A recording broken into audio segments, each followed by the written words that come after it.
the more and more I watch that skinny dude, and I'm talking about KD, man, I love him. Like, I liked him at Golden State. Well, what did you say before about when you watch, like, Embiid?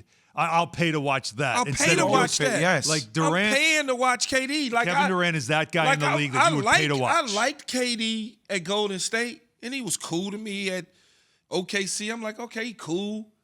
And then I saw him, I'm like, he ain't going to win nothing. Then he go to Golden State, I'm like, he cool, but they won already. He cool. He's still doing his thing. He got the MVP.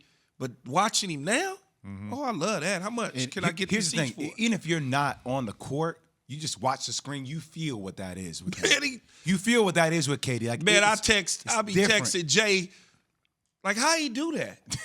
I'll be texting, like, in the middle of, a game, I might text Jay while Jay working a countdown. I just want to know, man, how was he able to do that? Because it just don't look real.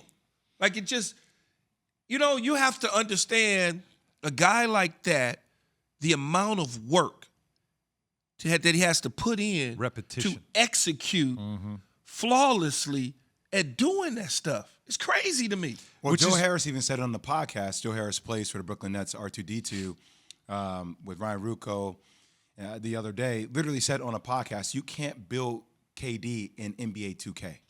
You can't even build a player that simulates him on a video game because it's so uniquely different. Now, everybody that we brought on the show says 101. It's just rarity. It's different. Man, he's 7 feet tall. He's 7 feet tall, and he's shooting like he's 6'4". So he already 7 feet. And then when what's his wingspan, take him up to like 9.5 or something crazy?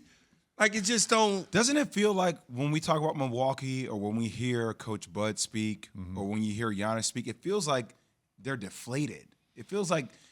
I'm not saying that's what it actually is. But demoralized. It feels like it. Giannis having to say that, I didn't get too high after sweeping the Heat. I'm not going to get too low after this.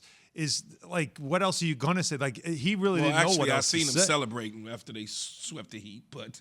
I mean, that was a mental hurdle. That seemed really high to me. It is, again, it goes back to, and just to put a bow on it, is why when you athletes at a certain level, and you mentioned the work that it takes to get as good as that, why, he's so sensitive to criticism, because the work you put in, the last thing you want is some, guy like me criticizing his game. We're like, hey, you have any idea what it takes to even get to this good? No.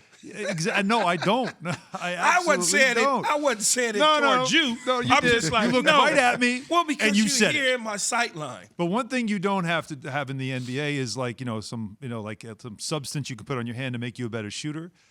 But in baseball, look at that transition. You definitely do have that, and that's a discussion we have to have here in a minute. Keyshawn, I did it every game. I do it every show. Keyshawn, that's why I'm not perfect. Keyshawn, damn it. K-A-Y, Sean. Yeah, Keyshawn. That's your name. I'm not recovering from Get this. your together. I'm going to get it on social media for that now. Well, we're presented by Progressive Insurance. Progressive's Home Quote Explorer. Changing the way you buy home insurance. Now you can go online, get a custom quote. Save both time and money. Learn more at